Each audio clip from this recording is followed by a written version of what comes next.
Hello friend, नमस्कार। स्वागत है आपका एक बार फिर से राठौर इंग्लिश क्लासेस में। फ्रेंड्स, आज हम इंग्लिश लिटरेचर के एक बहुत महान कवि हैं रॉबर्ट फ्रॉस्ट, इनकी बायोग्राफी को देखेंगे। आज हम फ्रेंड रॉबर्ट फ्रॉस्ट की बायोग्राफी को देखेंगे। ये एक अमेरिकन पोएट रहे, जो एजुकेटर भी रहे और पोएट भी रहे। 1874 में इनका जन्म हुआ था और 1963 में इनकी मृत्यु। अब आप फ्रेंड्स इनकी इमेज को देखिए। 3 तरह की इमेज मैंने लगाई है और ये इसलिए लगाई है कि आपको ये समझ में आए कि ये जब यंग थे तब इस तरह से दिखते थे और बाद में जब इनकी उम्र ज़्यादा हो गई तब ये इस तरह से दिखते थे। तो इससे आपको क्या है, उनकी वो दिखाई कैसे देते थे। जब हम किसी कवि के बारे में पढ़ते हैं, हमारे मन में उत्सुकता हमेशा आती है कि वो दिखते कैसे थे। तो यंग अवस्था में आप देख सकते हैं कि इस तरह से दिखाई देते थे और ओल्ड एज में इस तरह से। आइए फ्रेंड, रॉबर्ट फ्रॉस्ट के बारे में अब देखते हैं कि ये आइए फ्रेंड अब इनके जीवन के बारे में अब देखते हैं। तो सैन फ्रांसिस्को में मार्च 26, 1874, सैन फ्रांसिस्को अमेरिका में 26 मार्च 1874 को इनका जन्म हुआ था। 29 जनवरी 1963 में 88 साल 88 ईयर्स की एज में बॉस्टन मैसाचुसेट्स में इनका निधन हुआ था। तो इन चीज़ों को ध्यान रखना आपको। डेट्स खास तौर से 1874 में, ठीक है ना, अमेरिका में इनका जन्म हुआ था और अमेरिका में इनकी मृत्यु हुई। 29 जनवरी 1963, 1874, 1963, इस तरह से आप याद कर लीजिए। 1874 में इनका जन्म हुआ था, 1963 को इनकी मृत्यु हुई थी। फादर का नाम था William Prescott Frost junior. William Prescott Frost, नाम बार बार मैं इसलिए लेता हूं ताकि सुन के आपको याद हो जाए, ठीक है ना। एक जर्नलिस्ट थे और एक डेमोक्रेट भी थे, यानी राजनीति में भी ये जुड़े हुए थे राजनीति से। मदर का नाम था फ्रेंड इजाबेल मूडी, ये इनकी मदर का नाम है, ठीक है ना। फादर का नाम William Prescott Frost junior, Isabel Moody, ये जो है स्कॉटलैंड की थी, जो स्कूल टीचर थी।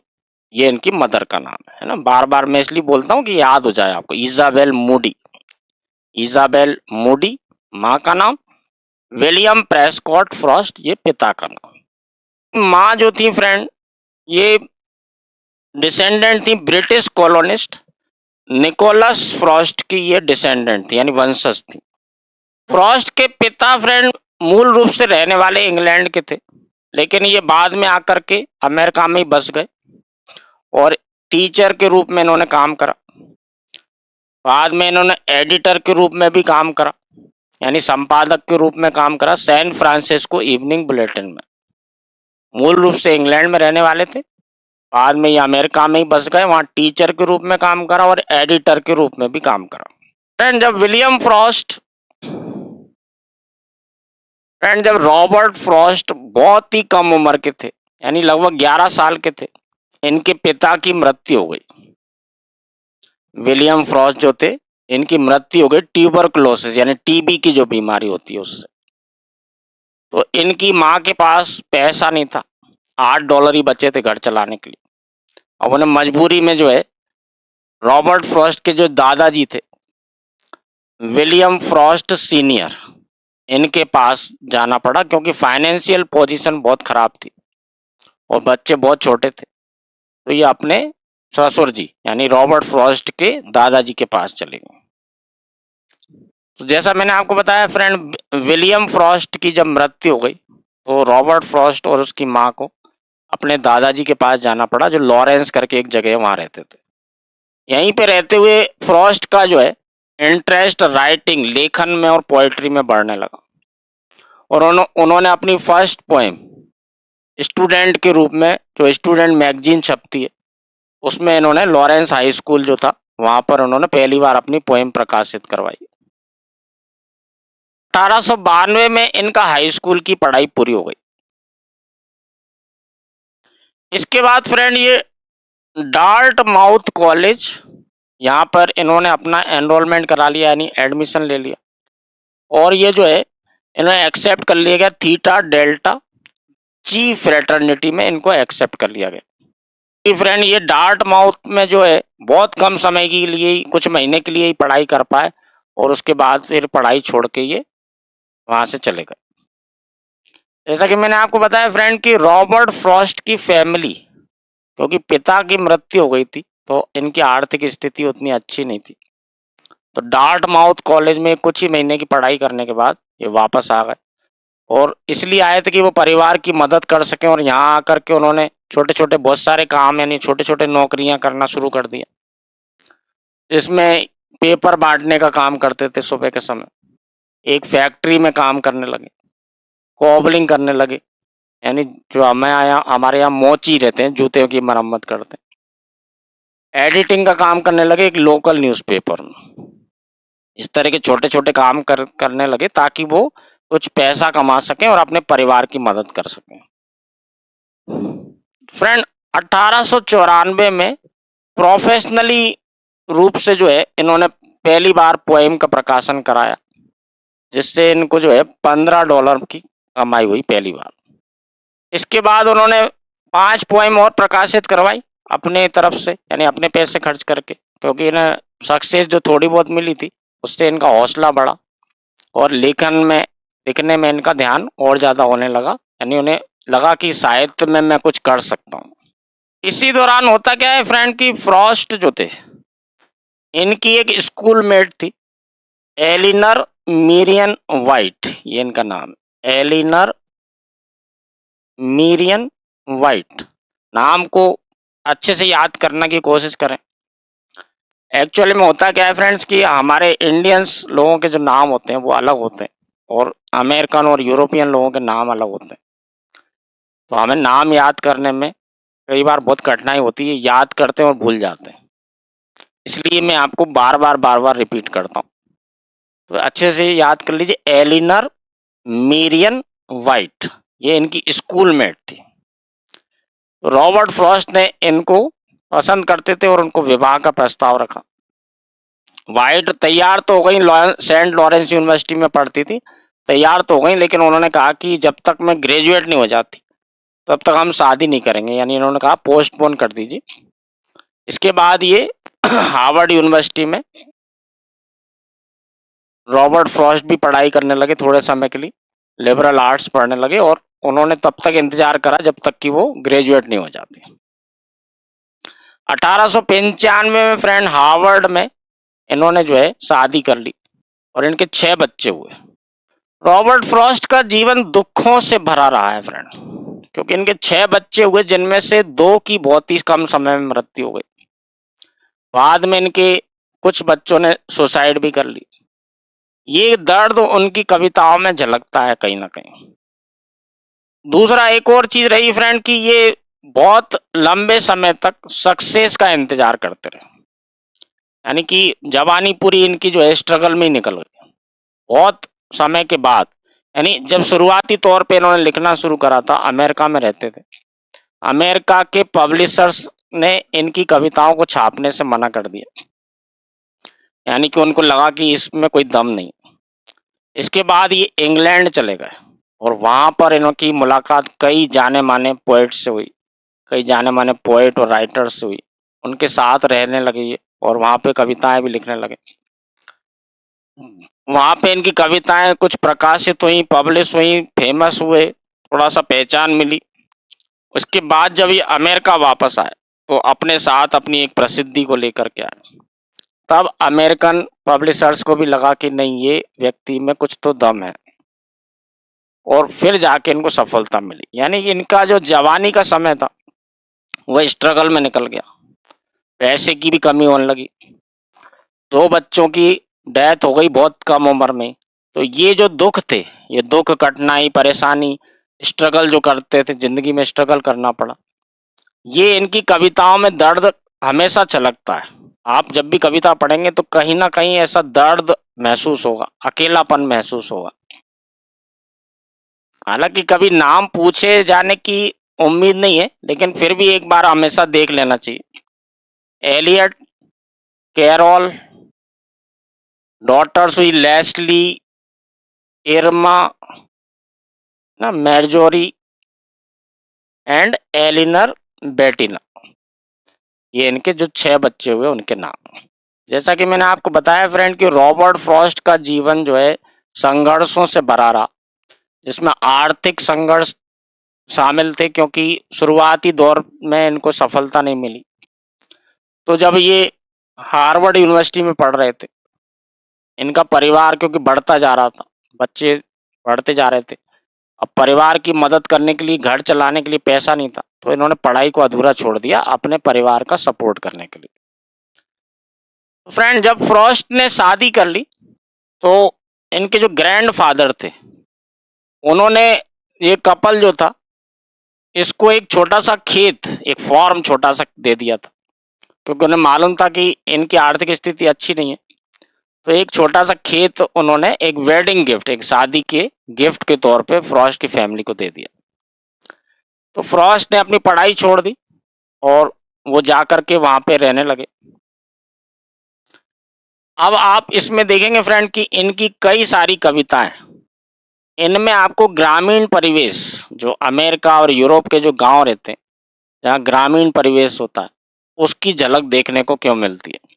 तो अगले 9 सालों तक फ्रॉस्ट वहीं खेती बाड़ी करते थे दिन में, और सुबह और शाम का जो टाइम मिलता था उसमें अपनी कविताएं लिखते थे।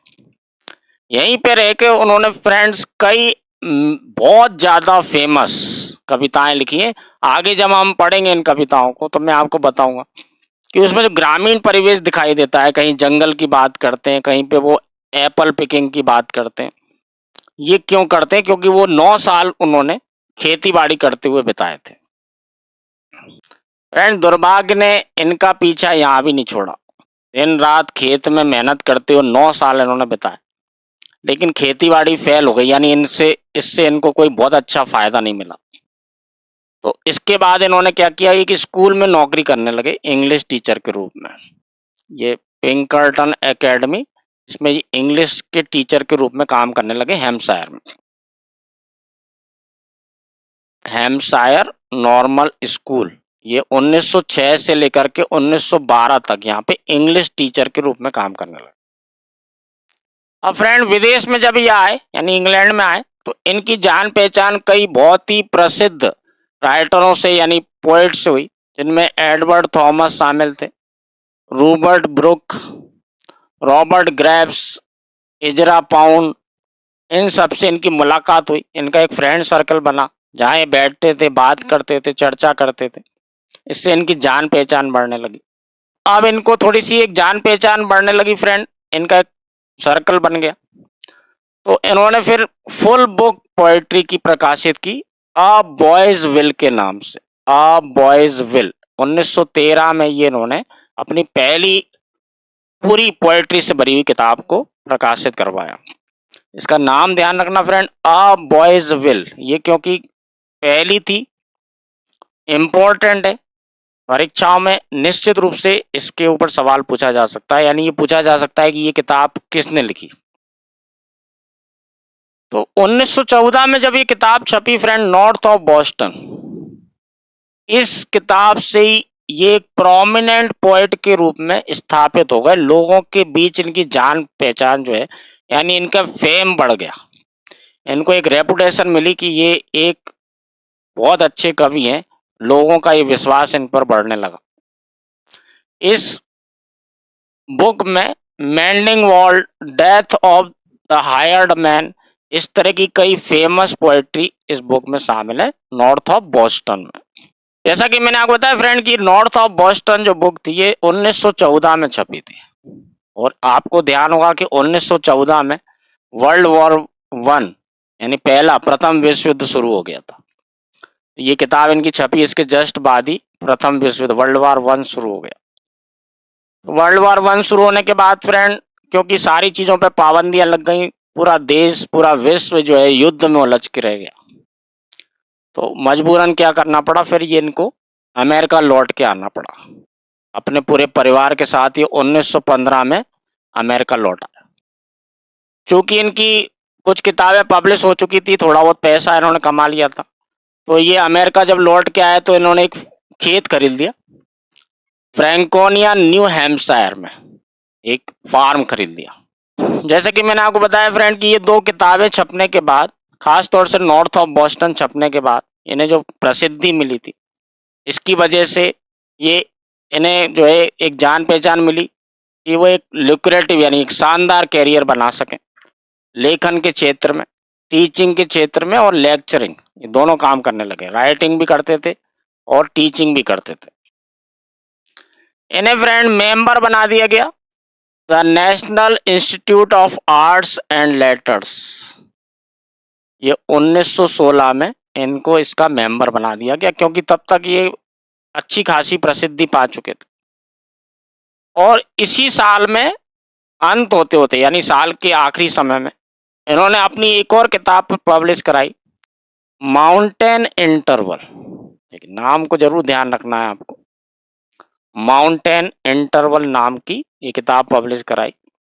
और इस किताब में एक बहुत ही फेमस पोएट्री है जो हमारे कोर्स में भी है, द रोड नॉट टेकन।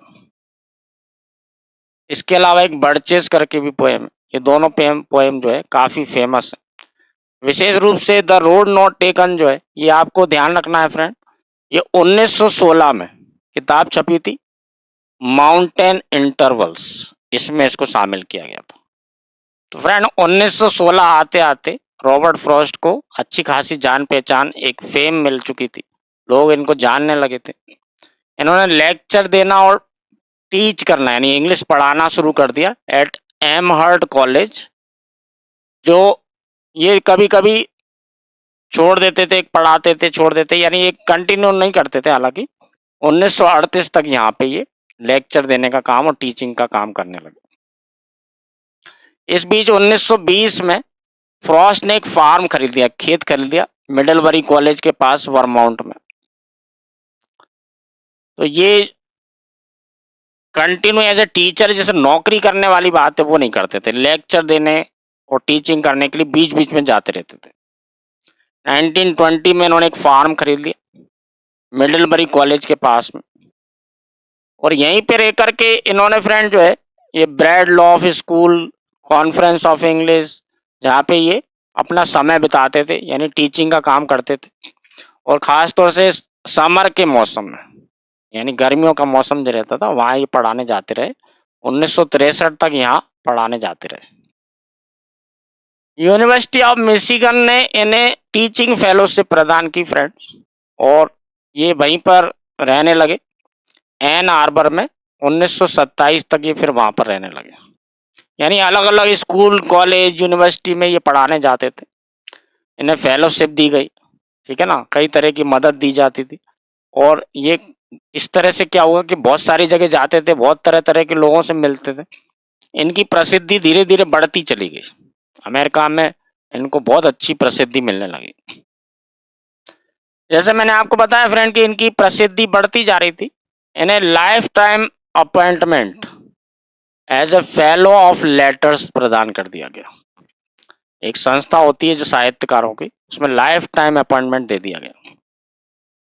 ताकि मैंने आपको बताया फ्रेंड कि रॉबर्ट फ्रॉस्ट का बहुत लंबा समय, जीवन का बहुत लंबा समय यानी शुरुआती समय लगभग 40-45 साल की उम्र तक ये संघर्षों से भरा रहा। शुरुआत में इनको इकोनॉमिक संघर्षों का सामना करना पड़ा। 6 बच्चे थे, 2 बच्चों की मृत्यु बहुत जल्दी हो गई। फ्रेंड 1934 में फ्रॉस्ट की डॉटर मैडजोरी की मृत्यु हो गई। बच्चे को जन्म देने के बाद जो है इनको बहुत तेज बुखार आया, और उस बुखार से इलाज पूरी तरह से उनका सही तरह से नहीं हो पाया और उनकी मृत्यु हो गई। इसके 4 साल बाद ही फ्रेंड 1938 में बहुत बड़ा आघात लगा। रॉबर्ट फ्रॉस्ट की जो सबसे बड़ी प्रेरणा थी इनकी पत्नी, है ना, इनकी जो प्राइमरी इंस्पिरेशन थी, जो पोएट्री वो लिखते थे, अपनी पत्नी से बहुत प्रेम करते थे और एक इंस्पिरेशन के तौर पे वो काम करती थी। इनकी जो है हार्ट अटैक से मृत्यु हो गई 1938 में, यानी जस्ट 4 साल बाद उनकी पुत्री की मृत्यु के। 2 साल बाद ही फ्रेंड इनका पुत्र था कैरोल, जो एक कवि भी था और खेती बाड़ी का काम भी देखता था। किन्हीं कारण बस उसने सुसाइड कर ली। तो एक के बाद एक आघात इनको ऐसे आते रहे, जिससे ये बहुत ही ज़्यादा डिस्टर्ब हो गए। इनका पूरा मेंटल जो स्थिति थी डिस्टर्ब हो गई, बहुत दुखी हो गए। पहले पुत्री की मृत्यु हुई, फिर पत्नी की हुई, फिर जो है इनका पुत्र जो था कैरोल, 2 साल बाद उसने सुसाइड कर ली। फ्रेंड, इतनी सारी ट्रेजेडीज होने के बावजूद भी रॉबर्ट फ्रॉस्ट ने अपने काम में ध्यान लगाने की पूरी कोशिश की। अ विटनेस ट्री 1942 में इन्होंने प्रकाशित करवाई। दूसरी पोएम्स भी इन्होंने 1943 में कामिन के नाम से पब्लिश करवाई। फ्रेंड्स, अपने जीवन के अंतिम दशक के आते आते जो रॉबर्ट फ्रॉस्ट थे, इनकी ख्याति पूरे अमेरिका नहीं बल्कि पूरे विश्व में फैलने लगी और ये माना जाने लगा कि ये अमेरिका के सबसे महान कवियों में से एक है। फ्रेंड, ये दिनों दिन लोकप्रिय होते जा रहे थे, इनके प्रकाशन होते जा रहे थे, नई नई कविताएं और नई नई चीजें दुनिया के सामने आती जा रही थी। इन्हें ढेर सारे पुरस्कार मिले। फ्रॉस्ट को जो है tributes from the American academy of poets ये अवार्ड मिला 1953 में। न्यूयॉर्क यूनिवर्सिटी ने 1956 में इनको अवार्ड दिया।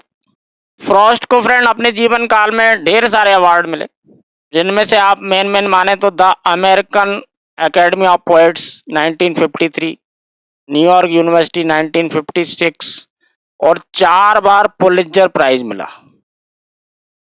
4 टाइम्स पुलित्जर प्राइज 4 बार इनको मिला। कांग्रेसनल गोल्ड मेडल 1962 में मिला। द एडवर्ड मैकडॉवेल मेडल ये 1962 में मिला।